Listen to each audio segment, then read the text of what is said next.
come on, you got something to end. I gotta get a king on my mind, so I just get it before we say something else that could be profound. So, it's been like a year. Been like a year since we released the video. It's been a whole lot that's been going on. You didn't know.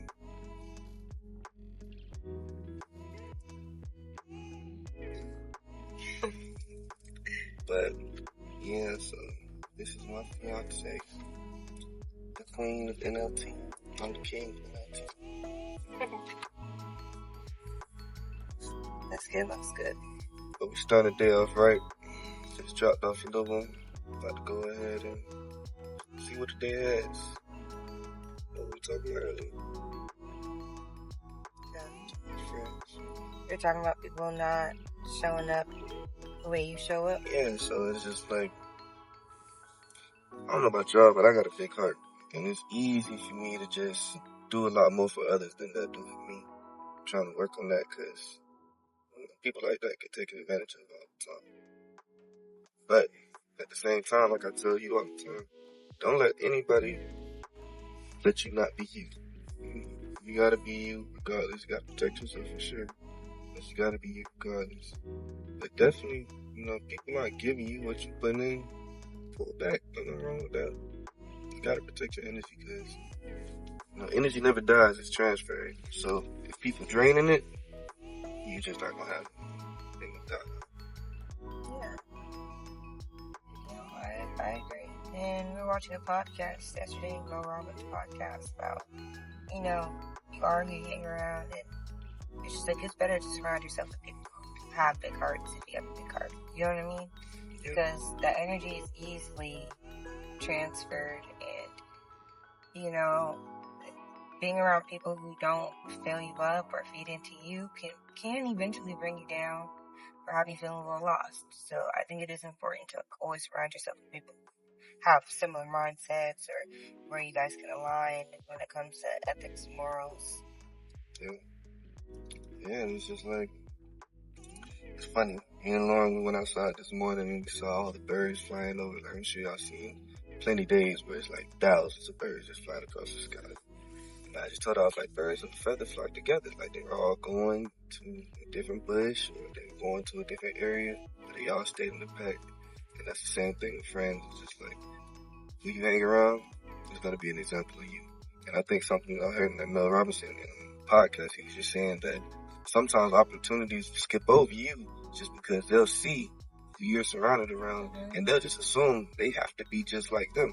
Even if you're working on being the best version of you, and you're not even like them, just being connected and associated in general can definitely just have people assume. Right. And also, like, maybe those people who are really close in your life but may not, be in the best area or place mentally, that doesn't mean that you can't talk to them or you can't hang out with them. But I definitely think it's important to, keep them at a distance. But also, it depends, because like they emphasize, it's about character. Because obviously, if somebody is struggling financially, but they have the best mindset, they're super driven, that they're going to come out of this little era in their life. Yeah, the season. So, I mean, those type of people you hold on to, you keep close because the mindset is there. But the people who don't have the mindset, even if they have all the fancy clothes, they're rich and they might have a good routine, but their mindset is awful. They treat people bad. They say negative things. It's like, you don't want to keep those people around you. So. And I mean, that's basically, she was just going off of what Mel Robinson was saying, because she had said, well, not Mel Robinson, the guest that she had. Mel Robbins.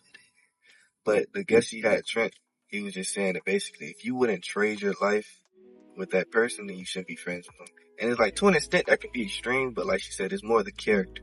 Like, people go through different seasons in life and, things do change, but it's that character. If they don't have a similar character that you would want, or that you would kind of trade yours for, what we doing, So. Yeah.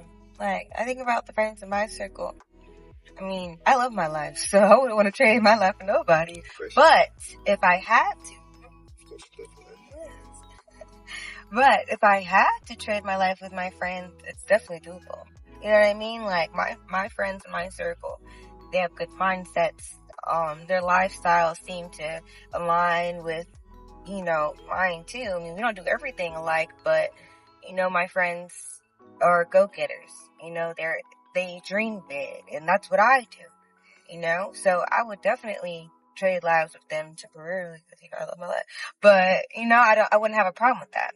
If there's somebody that you're thinking of and you're just like, oh yeah, I would not want to spend a minute in their shoes, you might want to reconsider the strength or how often you hang out with those individuals. Yeah, reconsider that relationship just because,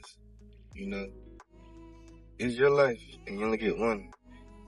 The longer that you stay attached to somebody that you don't need to be attached to, is the further away you're getting from who you do actually need to be attached to. So it's like you gotta rip that bandaid off quick and be okay with it. It's your life. Don't be mad or don't feel that you have to be obligated to long relationships. Just because y'all have a long relationship doesn't mean it's a good relationship. Exactly. And you can love people during certain seasons and from a distance, Sometimes people are seasonal. Sometimes the season is just not good for some people. That doesn't mean you have to be around 24/7. You have to do what's best for you. And what's best for your family. And what's best for your future. Because as you grow, people earn different places in your life, And I think that's the hardest part to try to accept. You might try to make somebody be this close to you for the rest of your life, but it's just like sometimes y'all can benefit each other better by being a little further apart. Right, because, if you are a go-getter and a very driven person, you're always evolving. You know what I mean? Everyone's not going to evolve the same speed or at the same time as you. That doesn't mean you can't be around them, but like we said, seasons. Sometimes you just might evolve a little faster than some people or that are around you, so that might require you meeting new people or hanging out with different types of people who are on that same level, if not higher. Yeah. And it's like, you never want to be the smartest person in your group anyway. So if you don't feel like you're gaining anything from your group, it's time to get in the group. And like I said, it ain't easy. It takes time to build these teams too, but obviously working yourself first. And as you work on yourself, you can start noticing that. It just takes time and patience, but it's doable. Very much doable. But end of the day, be the best friend that you can be, and then the best friends will come to you for sure. But that's what we're gonna talk about today. We're gonna talk about being a good friend and knowing what type of energy you want around you. So make sure y'all pay attention to that. Keep an eye out for those who aren't really having your best interest at heart, because some people can be close and want to see you fail, but stay right there beside you the whole time just because they don't want to see you do without them. Yeah, exactly. So I really recommend, Trey is the one who shared this video with me, but checking out the Mel Robbins podcast, 5 Things Only Fake Friends Do, How to Let Go of What No Longer Serves You, with Trent Shelton. Good listen. So y'all go check it out. But like I said, I know it's been a year. We're going to be back a lot more often. NLT, next level today, man. Y'all level up today, all right? Take it easy.